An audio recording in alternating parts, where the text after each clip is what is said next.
इस एडवेंचर कहानी की शुरुआत समंदर में तैर रहे एक ताबूत से होती है, जिसको मछली पकड़ने आया एक मछुआरा अपनी नाव पर लाकर खोलता है। उस ताबूत में एक रानी की लाश और एक जिंदा बच्चा था, जिसको देखकर मछुआरे को उस बच्चे पर तरस आ गया। इसीलिए वो उस बच्चे को अपने पास रखकर उसका नाम पर्सियस रख देता है और पर्सियस को अपने बच्चे की तरह पालने लगता है। जहाँ बचपन के समय में ही पर्सियस को उससे बातें करते हुए समझ आ गया था कि असल में वो मछुआरा उसका असली पिता नहीं है, मगर इसके बाद भी वो मछुआरा उससे यही कहता है कि मैं ही तुम्हारा असली पिता हूँ और मछुआरे की बीवी उसकी माँ है।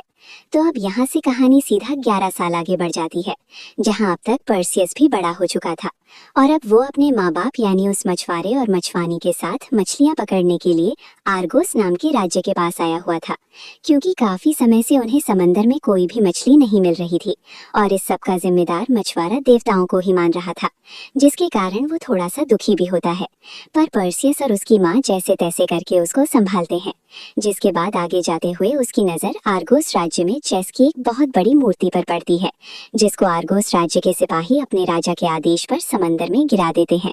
असल में आर्गोस राज्य के राजा को भी देवताओं की वजह से परेशानियां हो रही थी और उसका मानना था कि अगर देवता उनकी पूजा करने के बाद भी उन लोगों की मदद नहीं कर रहे हैं तो उनकी पूजा करने का कोई मतलब नहीं बनता। खैर, अभी उस मूर्ति के समंदर में गिरते ही उसकी वजह से समंदर में कुछ लहरें बनती हैं, पर तभी आसमान में काले बादल छा जाते हैं और समंदर में से कुछ नरक के बड़े बड़े चमगादड़ जैसे राक्षस निकलकर उन सिपाहियों पर हमला कर देते हैं, जिन्हें असल में देवताओं ने ही भेजा था, क्योंकि उन सिपाहियों ने उनका तिरस्कार किया था। अब वो सिपाही उन राक्षसों से लड़ने की काफी कोशिश करते हैं, लेकिन इतनी कोशिश करने के बाद भी उन राक्षसों ने उन्हें खत्म कर दिया था, जिसके बाद वो राक्षस आपस में मिलकर खुद नरक का राजा हेडिस बन गया था, जिसको इंसानों का उनका तिरस्कार करने की वजह से बहुत ज्यादा गुस्सा आया हुआ था। इसीलिए वो गुस्से में अभी पर्सियस की बोट पर हमला करके उसे भी समंदर में डुबा देता है, जिसके दौरान पर्सियस तो जैसे तैसे बोट से बाहर आ जाता है, मगर काफी कोशिश करने के बाद भी वो मछुआरे और उसकी बीवी को बाहर नहीं निकाल पाता और आखिरकार उसको समंदर के ऊपर आना ही पड़ता है, जहाँ आकर वो सबसे पहले तो अपने बचाव के लिए बोट के टूटे हुए हिस्से पर चढ़कर रोने लग जाता है। वहीं अब तक जेस को भी इस सब के बारे में पता चल गया था कि अब इंसान उनकी पूजा नहीं कर रहे हैं। इसी वजह से वो भी बहुत ज्यादा गुस्से में आ जाता है, क्योंकि असल में इंसानों की प्रार्थना करने की वजह से ही उन लोगों की अमरता बरकरार रहती है। तभी वहाँ हेडिस जेस और अपने बाकी भाई बहनों के पास आकर उन्हें आज हुए इस इंसिडेंट के बारे में बताता है, जिसके बदले में हेडिस आर्गोस के राजा को सजा देना चाहता था। इसीलिए वो जेस से इसकी इजाजत मांगता है और जैसे कि अब जेस को भी यही लग रहा था कि लोगों से पूजा करवाने के लिए अब उन्हें डराने का ही सहारा लेना पड़ेगा, इसीलिए वो हेडिस को भी इसकी इजाजत दे देता है। वहीं अब तक पर्सियस को आर्गोस के कुछ बचे हुए सिपाही बेहोशी की हालत में अपने साथ आर्गोस राज्य में लेकर आ गए थे, जहाँ के गांव के हालात काफी बुरे होते हैं और पर्सियस को ये सब देखकर बिल्कुल भी अच्छा नहीं लगा था। पर इसके बाद जब सिपाही उसको अपने साथ महाराज के महल में लेकर जाते हैं तो पर्सियस को और भी ज्यादा बुरा लगता है, क्योंकि असल में महाराज सीपीएस के गांव के लोग जितना ज्यादा गरीबी और लाचारी में जी रहे थे, उतना ही सीपीएस के महल में किसी भी शान शौकत की कोई कमी नहीं थी और वो अपने मनोरंजन के लिए ही आधा पैसा लुटाने को भी तैयार रहता था। अब जैसे ही सीपीएस को पता चलता है कि उसके सिपाहियों के जेस की मूर्ति को पानी में गिराने के बाद हेडिस ने गुस्से में आकर उन्हें खत्म कर दिया है, तो सीपीएस उल्टा इस बात पर खुश होने लगता है, क्योंकि उसको ये बात भी पता थी कि देवताओं को उनकी प्रार्थनाओं से ही शक्ति मिलती है और अब वो भी उनकी प्रार्थनाओं के लिए तरस रहे होंगे। अब इसके बारे में वो बता ही रहे थे कि तभी उनकी बेटी एंड्रोमेडा उन्हें आगे से ऐसा कुछ भी करने से मना करती है, क्योंकि इसकी वजह से देवता उनके गांव के लोगों पर अपना गुस्सा निकाल रहे थे और ऐसे में सारे सिपाही मारे भी जा रहे थे। पर उसके बाद भी सीपीएस उसकी बात को नहीं मानता और आगे और बड़े बड़े कदम उठाने का फैसला करता है। अब उतने में ही वहां पर हेडिस आ गया था, जो अपनी ताकत की मदद से वहां मौजूद सभी सिपाहियों को जान से मार देता है, जिसके दौरान वैसे तो पर्सियस ने भी गुस्से में उस पर हमला कर दिया था, जिस पर हेडिस उस पर भी हमला करके उसे दूर फेंक कर खत्म करने की कोशिश करता है, मगर किसी वजह से पर्सियस हेडिस के वार को सह गया था, जिसके बाद हेडिस पहले तो सीपीएस की बीवी को अपनी शक्तियों से पल भर में ही बूढ़ा कर देता है और सीपीएस को चेतावनी देते हुए बताता है कि अब उसको और उसके राज्य को कोई भी नहीं बचा सकता, क्योंकि हेडिस ने अपने बनाए गए अब तक के सबसे खतरनाक जीव क्रैकन को आर्गोस को बर्बाद करने का निर्देश दे दिया है, जो 10 दिन होते ही आके आर्गोस राज्य को पूरी तरह से बर्बाद कर देगा। और अब अगर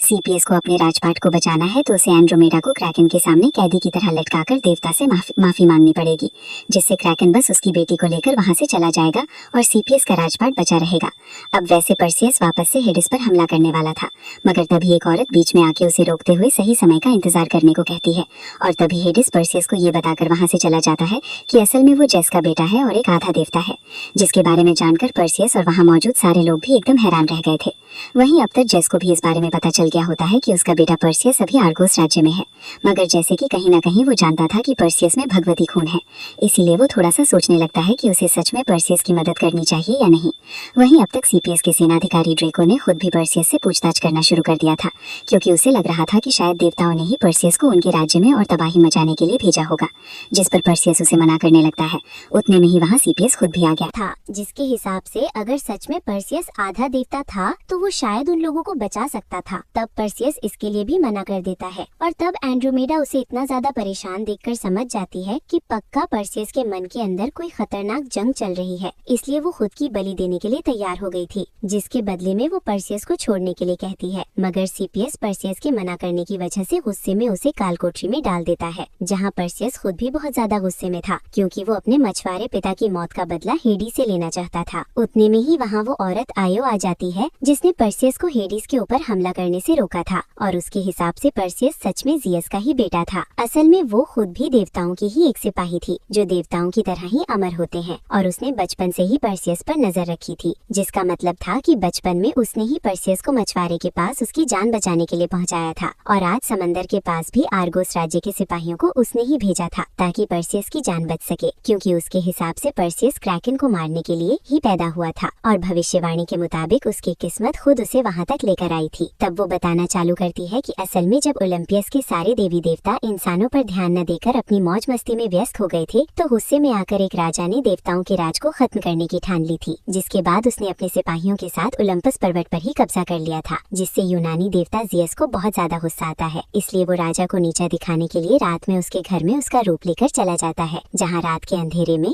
जियस ने राजा की पत्नी के साथ शारीरिक संबंध बना लिए थे, जिसके थोड़ी देर बाद ही वहाँ पर असली राजा आ जाता है, जिसे देखकर जियस तो हंसते हुए वहाँ से पक्षी बनकर चला गया था। मगर इससे राजा का गुस्सा इतना ज्यादा भड़क उठा था कि वो अपनी पत्नी के गर्भ में पल रहे जियस के बच्चे को जन्म लेने देता है, और बाद में अपनी बीवी और उस बच्चे दोनों को ही जिंदा एक ताबूत में डालकर समंदर में फेंकने लगता है, जिससे गुस्से में आकर जियस ने उस राजा पर बिजली का वार करके उसे एक भद्दा राक्षस बना दिया था। लेकिन उसके बाद भी राजा जैसे तैसे ताबूत को समंदर में फेंकने में सफल हो गया था। अब वर्तमान में पहले तो परसियस को इस पर विश्वास नहीं होता, लेकिन आयो उसको सब कुछ समझा देती है, जिसके बाद परसियस को ये बात तो समझ आ गई थी कि बेशक वो क्रैकन को जान से मारे या ना मारे, पर वो हेडिस से बदला तो लेकर ही रहेगा। तब आयो इस पर परसियस को बताती है कि असल में हेडिस का सबसे बड़ा हथियार खुद क्रैकन ही है, जिसकी मदद से उसने अपने पिता जो असल में एक टाइटन थे उनको तक खत्म करवा दिया था। इसलिए अगर परसियस क्रैकन को खत्म कर देता है तो वो बाद में बड़े आराम से हेडिस को हरा सकता है। तब परसियस भी इस पर मान गया था, इसलिए आयो तब ड्रैको के पास जाकर उससे बात करते हुए उसको परसियस को सटाजन की डाइनो तक लेकर जाने को कहती है, क्योंकि बस वही थी जो क्रैकन को मारने का तरीका बता सकती थी। जिस पर पहले तो ड्रैको वहाँ जाने से मना कर देता है, क्योंकि असल में वो जगह एक तो काफी दूरी पर थी और आज तक वैसे भी कोई इंसान वहाँ तक नहीं पहुँच पाया था। जिस पर आयो से याद दिलाती है कि परसियस आधा देवता है, जिसका मतलब है कि वो उन्हें बड़े आराम से वहाँ तक पहुँचा सकता है। ये सुनकर ड्रैको भी उनका साथ देने का फैसला करता है और अपने कुछ सिपाहियों के साथ आयो और परसियस को लेकर उन डाइनो को ढूंढने जाने के सफर पर निकल जाता है। वहीं अब तक उनकी इस योजना के बारे में हेडिस को भी पता चल गया था, इसलिए वो उस राजा को ढूंढता है जिसको जियस ने बिजली के हमले से एक राक्षस में बदल दिया था, और अभी वो जमीन के नीचे मुँह छुपाकर कालाबोस के नाम से रहता था। कालाबोस खुद भी जियस से अपनी इस हालत का बदला लेना चाहता था, इसलिए हेडिस उसको परसियस के बारे में सब बताते हुए उसे परसियस को खत्म करने को कहता है, जिसके बदले में वो उसके लिए जियस को मारने के लिए भी तैयार था, क्योंकि असल में हेडिस के टाइटन यानी कि अपने पिता को हराने के बाद उसके सभी भाई और बहनों को अच्छी अच्छी जगहों पर शासन मिल गया था, और बस हेडिस ही था जिसे नर्क का राजा बनाया गया, जबकि वो जियस की गद्दी चाहता था। इसलिए कालाबोस भी इस काम को करने के लिए मान जाता है, जिसके लिए हेडिस ने उसे अपनी कुछ शक्तियाँ भी दे दी थी। वहीं अब तक परसियस भी ड्रैको, आयो और उसके साथियों के साथ आगे बढ़ता चला जा रहा था, जहाँ रास्ते में ड्रैको उसको तलवारबाजी भी सिखाता है, जिसको परसियस जियस का बेटा होने की वजह से बहुत जल्दी सीख गया था, जिससे ड्रैको खुद भी काफी हैरान था। इवन कहीं ना कहीं इससे जियस को भी थोड़ी सी खुशी हुई थी, इसलिए वो परसियस को एक देवता की तलवार गिफ्ट करता है, जो परसियस को जंगल में ही मिलती है। पर उसको देखने के बाद ड्रैको समझ गया था कि ये जियस ने परसियस के लिए भेजी है, मगर परसियस क्रैकन को हराने के लिए देवताओं की तरफ से कोई भी तोहफा नहीं चाहता था, इसलिए वो उस तलवार को ड्रैको को देते हुए आयो के साथ आगे बढ़ने लगता है, जहाँ उसको उड़ने वाले घोड़े दिखाई देते हैं, जिनके पास वो जा ही रहा था कि तभी उसके पास एक ब्लैक कलर का घोड़ा आता है, जो कि शुरू में तो काफी गुस्से में था, पर जैसे ही आयो उस घोड़े के सामने आती है वैसे ही वो शांत हो जाता है, क्योंकि असल में वो घोड़ा देवताओं ने ही एक समय पर आयो को तोहफे में दिया था। जिसके बाद एक देवता को आयो से प्यार भी हो गया था, लेकिन आयो ने उसके प्यार को ठुकरा दिया था, जिसकी वजह से उसे ओलंपस से निकाल दिया गया और बाद में छुप के वो परसेस पर नजर रखने लगी। अब वो इस बारे में बात ही कर रहे थे कि तभी परसेस को पास से कुछ सिपाहियों के चिल्लाने की आवाज आती है, और जब वो भागकर वहाँ जाता है तो वो अपने सामने कालाबोस को देखता है, जिसने उन सिपाहियों को बेरहमी से जान से मार दिया था, जिसे देखकर परसेस को बहुत ज्यादा गुस्सा आता है। पर अभी कालाबोस ने परसेस को लात मार के उसे बहुत ऊंची जगह से नीचे गिरा दिया था, जिसके बाद वो काफी तेज भागते हुए अपनी तलवार लेकर परसेस के ऊपर कूदता है, मगर परसेस किसी तरह उसके वार से बच गया था। जिसके बाद वो भी अपनी साधारण तलवार से कालाबोस से लड़ने की कोशिश करता है, लेकिन कालाबोस उसे बड़े आराम से हरा देता है, जिसके दौरान वो उसके हाथ पर बहुत जोर से काट भी लेता है। तभी वहाँ ड्रैको के कुछ सिपाही परसेस की मदद करने के लिए आते हैं,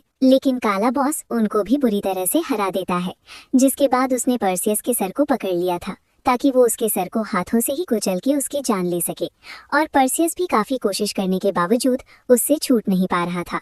पर तभी वहां पर ड्रैको आकर काला बॉस के एक हाथ को ही काट देता है, जिससे परसेस के छूटने के बाद काला बॉस दर्द में कराते हुए वहां से भागने लगता है, जिसके दौरान सबने उसका पीछा करना शुरू कर दिया था। मगर अभी किसी ने ये ध्यान नहीं दिया होता कि काला बॉस का कटा हुआ हाथ धीरे धीरे एक बड़े से बिच्छू में तब्दील हो रहा था। इवन जहाँ जहाँ उसका खून गिर रहा होता है वहाँ भी वैसे ही बिच्छू बनते जा रहे थे। खैर परसेस और उसके साथियों ने काला बॉस का काफी दूर तक एक रेगिस्तानी हिस्से तक पीछा करके उस पर हमला करते हुए उसे पकड़ लिया था, जिसके दौरान वो उस पर एक के बाद एक हमले करके उसे खत्म करने ही वाले होते हैं। मगर तभी अचानक वहां से जमीन हिलने लगती है, जिससे सब लोग हैरान होकर नीचे देखने लग गए थे। उतने में ही वहां पर एक बहुत बड़ा बिच्छू आ गया था, जो सब पर हमला करना शुरू कर देता है, जिससे काला बॉस से सबका ध्यान भटकने के कारण काला बॉस को वहां से भागने का मौका भी मिल गया था। तब बाकी सबको भी उसे छोड़कर बिच्छू से लड़ाई करनी पड़ती है, जिसके दौरान वो बिच्छू ड्रैको के सिपाहियों को बुरी तरह से अपनी पूंछ से मार के दूर दूर तक फेंक रहा था। ये देखकर ड्रैको मौका मिलते ही जल्दी से उस बिच्छू के ऊपर कूदते हुए उसके शरीर में अपने दोनों खंजर घुसा देता है। तभी उसका एक आदमी उसकी ओर एक भाला भी फेंकता है, जिसे भी ड्रैको ने उस बिच्छू के शरीर में घुसा दिया था, जिससे वहाँ वो बिच्छू तो मारा जाता है, पर अब तक वहाँ और भी वैसे ही बिच्छू आकर सब पर हमला कर देते हैं, जिनमें से एक बिच्छू से लड़ते हुए परसेस को बिच्छू ने पकड़ भी लिया था, जो कि उसे अपने डंक से मारने ही वाला होता है। पर तभी ऊपर की ओर से आयो एक हथियार से बंधी रस्सी को फेंककर उस बिच्छू के डंक को ही काट देती है। तब इससे गुस्से में आकर वो बिच्छू आयो का पीछा करने लग गया था, इसलिए वो भी बचकर वहां से भागना शुरू कर देती है।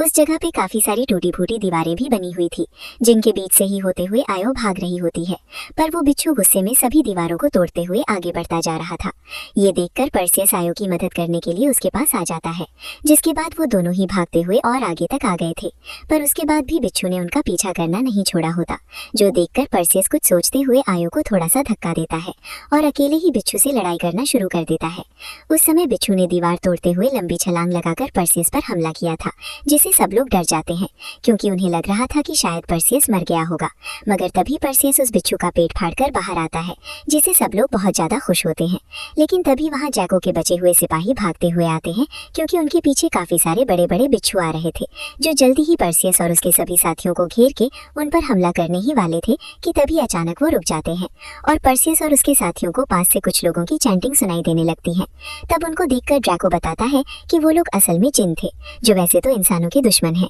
पर पता नहीं उन्होंने अभी परसेस की मदद क्यों की थी। इसलिए ड्रैको परसेस को उनसे बात करने का लिए मना करता है, मगर परसेस उनके लीडर पायर से बात करने की कोशिश कर ही रहा था कि तभी उसके हाथ में कालाबोस की काटी गई जगह पर असहनीय दर्द होने लगता है, जिससे वो जमीन पर गिर के तड़पने लग गया था। वो जहर सच में काफी ज्यादा खतरनाक था, जिससे परसेस की मौत भी हो सकती थी। इसलिए फिलहाल के लिए जिन का लीडर परसेस और उसके साथियों को अपने साथ अपने कबीले में ले जाता है, जहां आयु एक टेंट में परसेस का इलाज करने की कोशिश करने लग गई थी, जिसके दौरान वो उसको पानी पिलाकर टेंट के बाहर गई ही थी कि तभी वहां जिन का लीडर आकर अपनी जादुई छड़ी की आग से परसेस के साथ कुछ करने लगता है, जिसको देखते ही ड्रैको ने उसके ऊपर अपने साथियों के साथ हमला कर दिया था। पर तब जिन का लीडर भी ड्रैको और उसके साथियों को बुरी तरह से मारता है और उन्हें बताता है कि वो बस परसेस की मदद करना चाहता है, क्योंकि असल में वो सब भी देवताओं के श्राप की वजह से ही ऐसी नीली आंखों वाले खतरनाक और भद्दे जिन बन गए थे, और काफी समय से वो परसेस जैसे ही किसी की तलाश कर रहे थे जो देवताओं को हराने में उनकी मदद कर सके, जिससे वो लोग देवताओं से अपना बदला ले पाएंगे। तब तक परसेस भी जिनके इलाज की वजह से ठीक हो गया होता है, जो देखकर ड्राको को भी जिन की बातों पर भरोसा हो जाता है। खैर, अब तक उस जिन ने रेगिस्तान में मौजूद बड़े बड़े बिच्छुओं में से कुछ बिच्छुओं को अपने वश में कर लिया होता है, जिनको ले वो अगले दिन परसियस और उसके साथियों के पास आता है, क्योंकि वो भी अब उनके साथ उन डायनों के पास जाना चाहता था। जिसके बाद काफी लंबा सफर तय करके वो लोग एक बड़े से पथरीले पहाड़ के पास पहुंच जाते हैं, जिसके ऊपर ही वो डायने रहा करती थी। अब जैसे जैसे परसियस और उसके साथी ऊपर बढ़ते जा रहे थे, वैसे वैसे पहाड़ का मौसम खराब होता जा रहा था। तब सबसे ऊपर जाने पर उनके सामने खतरनाक दिखने वाली 3 डायने आ जाती हैं, जिनमें से एक के हाथ में आंख होती है और उसी से वो तीनों देखा करती थी। खैर, अभी परसियस जब उनसे क्रैकन को हराने का तरीका पूछता है, तो पहले तो वो उससे उसके बदले में कोई बलिदान मांगती हैं, जिस पर परसियस के मना करते ही उन्होंने परसियस पर हमला करने की कोशिश करना शुरू कर दिया था। ये देखकर परसियस उनकी आग छीन के उसे पहाड़ से नीचे फेंकने की बात करता है, जो सुनकर वो तीनों डर जाती हैं, क्योंकि उस आग के बिना वो अपनी सारी शक्तियां भी खो देती। इसलिए अब वो उसको बताती हैं कि क्रैकन को हराने के लिए उसे मौत की दुनिया के उस पार जाकर मेड्यूसा का सर काट कर लाना होगा, जो बिल्कुल भी आसान नहीं है, क्योंकि मेड्यूसा के सामने आते ही हर कोई पत्थर बन जाता है और परसियस किसी भी हाल में उसे नहीं हरा सकता। तब ये बात सुनने के बावजूद परसियस उसको हराने का फैसला करता है और आग को वापस करने के बाद अपने साथियों को लेकर पहाड़ के नीचे आ जाता है, जहां आते ही काफी सारे सिपाहियों ने अब परसियस का साथ देने से मना कर दिया था, इसलिए वो वहां से निकल जाते हैं। अब इसके बाद जब बचे हुए लोग थोड़ा सा आराम कर रहे थे, तो परसियस पास में घूमने के लिए निकल जाता है, जहां उसके सामने खुद ज़्यूस आकर उसे क्रैकन को मारने से मना करने लग गया था, क्योंकि मेड्यूसा को हराना एकदम नामुमकिन है और इसके बदले में ज़्यूस परसियस को अमर बनाकर उसे भी ओलंपस में रहने के लिए तैयार था। मगर परसियस इसके लिए साफ मना कर देता है, क्योंकि उसे इंसानी जिंदगी ही पसंद थी और वो आम इंसान की तरह ही जीना चाहता था।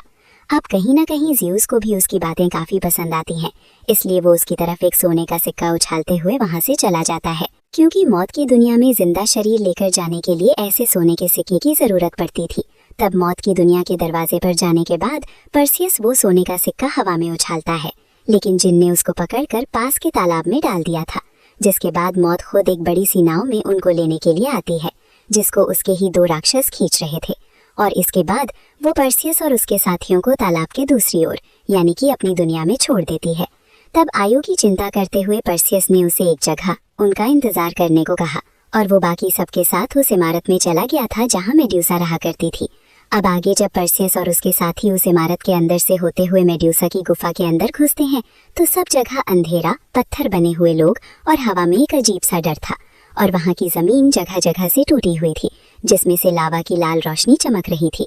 तब सबने अपनी अपनी पोजीशंस ले ली थी, जिसमें से कुछ सिपाही ढाल लेकर आगे तो कोई तीर कमान लेकर साइड में था। तभी पीछे से कुछ आवाज आई और एक सिपाही ने मुड़कर देखा ही था कि तुरंत ही वो पत्थर बन गया और दूसरे सिपाही को मेड्यूसा ने तीर से मार दिया, जो देखकर सब में अफरा तफरी मच गई। एक तरफ तो मेड्यूसा तेज रफ्तार से उनका शिकार कर रही थी, जबकि सिपाही बस अपना बचाव करने की कोशिश कर रहे थे। तभी परसियस के साथ आया जिन लगभग लावा के गड्ढे में गिरने ही वाला था, मगर परसियस उसे तुरंत ही अपना हाथ बढ़ाकर ऊपर खींच लेता है। मगर लड़ाई के दौरान उसके साथी एक के बाद एक पत्थर बनने लगते हैं और आखिर में परसियस, ड्रैको और जिन ही बचते हैं, जिन्हें देखकर गुस्से में मेड्यूसा और भी ज्यादा तेज हो गई थी। तब ड्रैको तो ऊपर ही कुछ चीजों को संभालने लगता है, मगर परसियस और जिन भागते हुए नीचे आ जाते हैं, जहां मेड्यूसा लगातार उनका पीछा करने लग गई थी, जिसकी वजह से परसियस जिन को एक टूटे हुए खंबे के पीछे छुपाकर खुद मेड्यूसा के सामने से भागता है, जिससे मेड्यूसा अब परसियस के पीछे पड़ जाती है और जिन के पास गलती से उस पर हमला करने का मौका होता है। मगर जिन के उस पर हमला करने से पहले ही मेड्यूसा जिन को पकड़कर पत्थर बनाने की कोशिश करती है, मगर जिन की नीली आंखें जादुई होने की वजह से मेड्यूसा की शक्तियों का उस पर कोई असर नहीं होता, और तब जिन मेड्यूसा को घायल करने के लिए अपने शरीर को धमाके से बर्बाद कर देता है, जिसके तुरंत बाद ही ऊपर से ड्रैको भी एक पत्थर